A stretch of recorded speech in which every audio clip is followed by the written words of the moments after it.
15મી જૂન પછી પ્રફુલ્લભાઈ શુક્લ બાપુ ઇંગ્લેન્ડ અને કેનેડામાં કથાયાત્રા કરશે, સુષુપ્ત હિન્દુત્વ જાગૃત થશે, નરેશભાઈ રામાનંદી।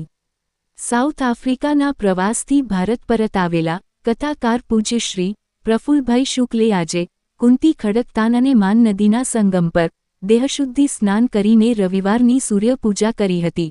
દસમ અને રવિવારે સૂર્યપૂજાનું વિશેષ મહાત્મ્ય છે, એમ પૂજ્ય શ્રી પ્રફુલ્લભાઈ શુક્લે જણાવ્યું હતું। આ પ્રસંગે ખાસ ઉપસ્થિત કથાકાર નરેશભાઈ રામાનંદીએ જણાવ્યું હતું કે સાઉથ આફ્રિકામાં સફળ કથા યાત્રા કરીને આવેલા પૂજ્ય બાપુ શ્રી પ્રફુલ્લભાઈ શુક્લ 15મી જૂન પછી NRI UK કન્વીનર કેશવભાઈ બટાકના આયોજનથી ઇંગ્લેન્ડમાં અને કેનેડામાં કથા યાત્રા કરશે। ગુરુકૃપાથી મને પણ બાપુની સેવાનો લાભ મળશે। પૂજ્ય બાપુની કથા યાત્રા સુષુપ્ત હિન્દુત્વને જાગૃત કરશે। પૂજ્ય શ્રી પ્રફુલ્લભાઈ શુક્લની સંમતિથી યોજાયેલી આ કથાયાત્રાથી London, Leicester, Manchester, Birmingham, Leeds, બ્રેડફોર્ડમાં વસનારા હિન્દુ સમાજમાં આનંદની લાગણી પ્રસરી ગઈ છે। કેશવભાઈ બટાક અને હિન્દુ સંગઠનો દ્વારા તડામાર તૈયારી શરૂ થઈ ગઈ છે।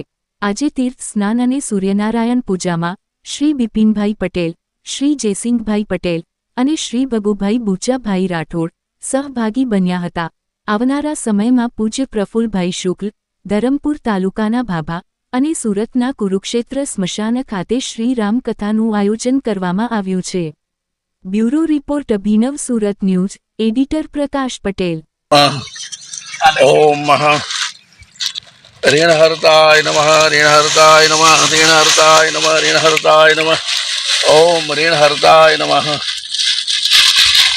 आदितस्य नमस्कारं दिने दिने जन्मांतर सहस्रेषु दारिद्र्यं नोपजायते। આજે રવિવાર અને દસમ સૂર્ય સુક્તમાં એમ કીધું છે, દસમ્યામ રવિવાસરે સૂર્યનારાયણની પૂજા તો રોજ કરવી જોઈએ, પણ દસમ અને રવિવાર હોય ત્યારે સૂર્યનારાયણની પૂજાનું મહાત્મય છે।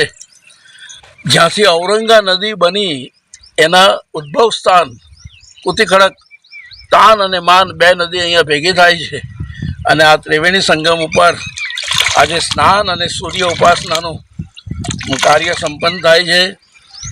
ભગવાન શ્રી સૂર્યનારાયણને પ્રાર્થના છે, બધાના જીવનમાં કલ્યાણ કરે, બધાના જીવનમાં સમૃદ્ધિ આપે, બધાના જીવનમાં સુખ શાંતિ આપે। આ પ્રસંગે અમારા યુવાન કથાકાર શ્રી નરેશભાઈ રામાનંદી બે શબ્દ ઉદ્બોધન કરશે। નરેશભાઈ રામાનંદી। જય સિયારામ, ગુરુદેવ દત્ત, જય ગુપ્તેશ્વર મહાદેવ। આજે બહુ આનંદની વાત છે કે અમારા કથાકારિત્વના જીવનના મારા જો કોઈ ગુરુ મહારાજ હોય તો એ ખેરગામના રામાયણના મર્મગ્ની એવા પૂજ્ય પ્રફુલ્લ બાપુ છે અને એમની જ કૃપાથી આજે દસમ અને રવિવાર સૂર્ય પૂજા કરવાનો અવસર પ્રાપ્ત થયો છે। અહીં તાન અને માન નદીનો સંગમ છે અને આ પ્રસંગે પૂજ્ય બાપુ અત્યારે જ ગઈકાલે જ સાઉથ આફ્રિકાની કથા યાત્રાને સંપન્ન કરી હિન્દુ જાગૃતિ માટેનું એક જબરજસ્ત ચેતના જગાવી એવું પાછા અહીં ભારતમાં આવ્યા છે અને આગામી 15મી જૂન પછી NRI યુકેના કન્વીનર એવા કેશવભાઈ બટાક તરફથી લંડનમાં ભવ્ય કથાઓનું આયોજન થવા જઈ રહ્યું છે પૂજ્ય બાપુના શ્રીમુખથી અને હિન્દુ જાગૃતિ માટે ઇંગ્લેન્ડના લેસ્ટર, વેસ્ટ બ્રોમ્બીચ, માન્ચેસ્ટર, બર્મિંગહામ, નોર્થહેમ્પ્ટન અને લીડ્સ જેવી સિટીઓમાં આ કથાના આયોજન થયા છે 15મી જૂન પછી અને એમાં બાપુની સેવાનો એક મોકો મને પણ મળવા જઈ રહ્યો છે તો હું પણ બાપુ મને ત્યાં યાત્રા માટે લઈ જશે। ઇંગ્લેન્ડથી જ્યારે આ કથા સંપન્ન થશે 15મી જૂન પછી જુલાઈમાં કેનેડાની કથા યાત્રાનો પ્રવાસ પૂજ્ય બાપુ સાથે અમે કરવા જઈ રહ્યા છે। તો આ તબક્કે અમારી વચ્ચે બિપિનભાઈ પધાર્યા છે અને પ્રતિકભાઈ પણ છે। તો બાપુના આશીર્વાદ આ રીતે અમને દેશ અને વિદેશમાં પણ મળી રહ્યા છે અને હિન્દુત્વની જાગૃતિ માટે, હિન્દુત્વને જગાવવા માટે, સુષુપ્ત હિન્દુઓને જગાડવાના છે, સુષુપ્ત હિન્દુઓને જગાવવા માટે આ વિદેશની ધરતી ઉપર પૂજ્ય બાપુની અનેક સિટીઓમાં કથા 15મી જૂન પછી થવા જઈ રહી છે।